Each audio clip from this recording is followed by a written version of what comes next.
5, 4, 3, 2, 1. Start. In the modern era of globalization and international cooperation, world-level organizations play a significant role in shaping global policies, economic standards, and diplomatic relations. However, a recurring observation is that these organizations tend to be dominated by the economically strongest countries. This dominance raises important questions regarding equity, representation, and the true inclusiveness of international decision-making processes.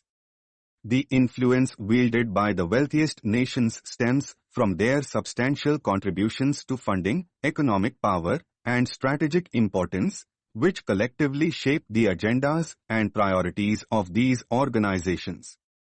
Understanding the implications of such dominance is essential to addressing the challenges of global governance and fostering a more balanced international order. The economic strength of certain countries gives them considerable leverage in world-level organizations. These countries often contribute a major share of the financial resources necessary for the functioning of such bodies. Funding is a critical aspect, as many of these organizations rely on member contributions to support their programs and initiatives. The wealthiest members, therefore, have disproportionate influence over budget allocations and policy decisions, as their financial support is often vital for the organization's sustainability. This financial clout enables them to set priorities that align with their national interests and strategic goals, sometimes at the expense of less affluent member states. In addition to financial influence, economically strong countries typically have more extensive diplomatic and bureaucratic capacities. They deploy large teams of experts, negotiators, and representatives who possess high levels of expertise and experience in international affairs. This human resource advantage allows them to participate actively in negotiations, draft resolutions, and influence the language and framing of agreements. The ability to navigate complex diplomatic processes effectively ensures that their perspectives and interests are prominently represented in the final outcomes of organizational decisions. Another factor contributing to dominance is the geopolitical significance of economically strong countries. These countries often occupy central positions in global trade networks, possess significant military capabilities, and maintain strategic alliances.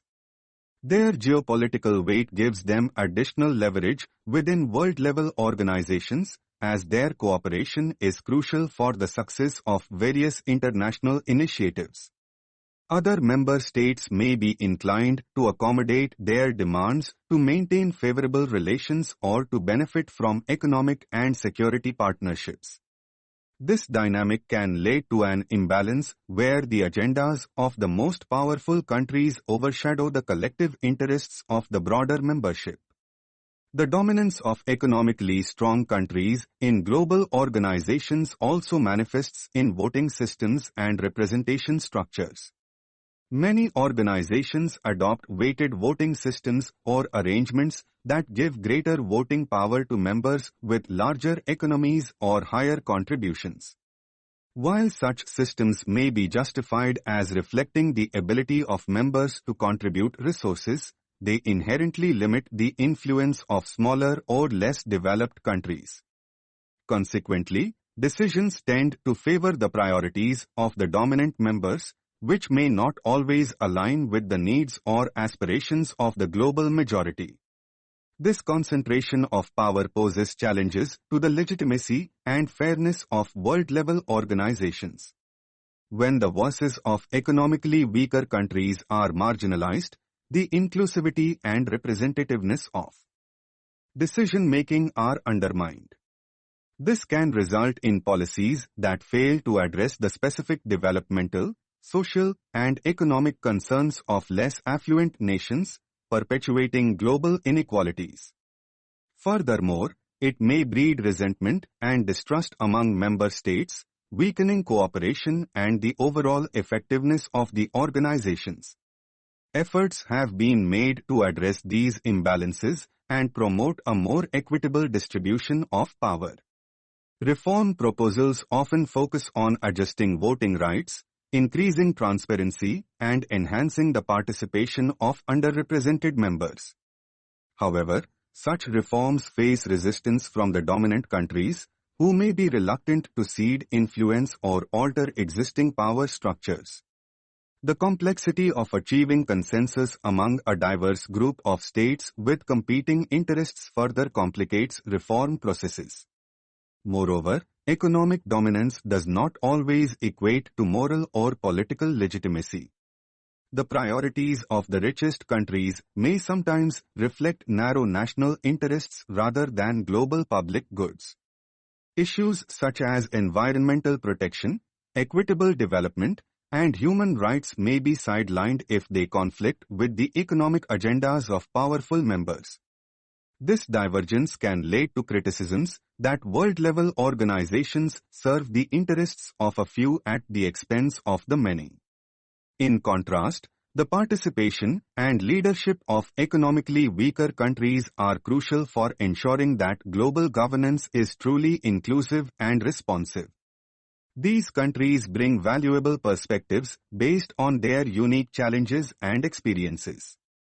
Their involvement can help shape policies that promote sustainable development, social justice, and peace. A more balanced power distribution would enhance the legitimacy of world-level organizations and foster greater trust among members, enabling more effective collective action. The dominance of economically strong countries also influences the focus and outcomes of global policy discussions. Issues that align with the interests of powerful economies often receive priority, while others relevant to poorer countries may be neglected.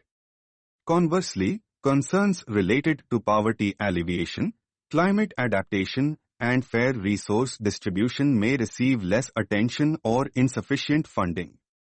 The asymmetry in power and influence has broader implications for the global system. It can perpetuate structural inequalities and hinder progress toward international goals such as reducing poverty, addressing climate change, and achieving sustainable development. A governance system skewed in favor of the economically strongest members risks alienating significant portions of the global population and undermining the principles of fairness and equality that underpin international cooperation. In conclusion, world-level organizations are undeniably influenced and often dominated by economically strong countries due to their financial contributions, diplomatic capacities, geopolitical importance, and structural advantages in governance mechanisms. While this dominance can facilitate decisive action and resource mobilization, it also raises concerns about representation, equity, and the legitimacy of international decision-making. To build a more inclusive and effective global order, it is essential to pursue reforms that empower economically weaker countries, promote fairer governance structures, and ensure that the voices of all members are heard and respected. Only through a balanced and collaborative approach can world-level organizations truly fulfill their mandate to address the complex challenges facing the global community. Stop.